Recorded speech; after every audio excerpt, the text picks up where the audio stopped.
chose d'indescriptible. Un certain Alain Prost n'y est pas parvenu.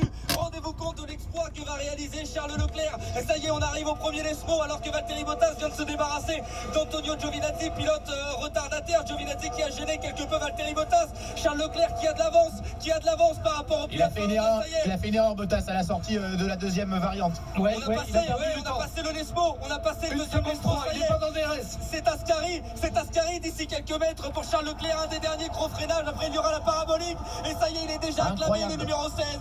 C'est son 35e Grand Prix en Formule 1, le 14e avec la Scuderia Ferrari, une des dernières, l'avant-dernière réaccélération pour le numéro 16. Paris de rouge, il va aller la chercher, Charles Leclerc. Les tifosi sont en délire, 100 000 personnes qui sont venues pour conjurer le sort. Ferrari qui ne gagne plus ici depuis 2010, depuis un certain Fernando Alonso. Et finalement, il va conjurer le sort. Charles Leclerc, ça y est, il passe la ligne. Le drapeau à damier est agité sur la ligne d'arrivée. Charles Leclerc qui rentre au panthéon des pilotes Ferrari. Charles Leclerc est en panthéon. Le prince Charles est devenu roi ici à Monza. Génial. Deuxième victoire de la carrière de pilote de Formule 1. Deuxième victoire consécutive de Charles Leclerc devant le public. On est fou de joie.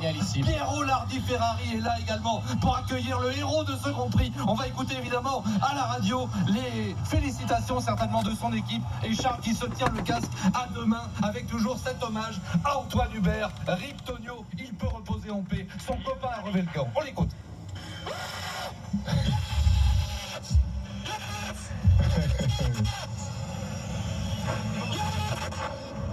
Oh, il nous met les larmes aux yeux, Charles Leclerc.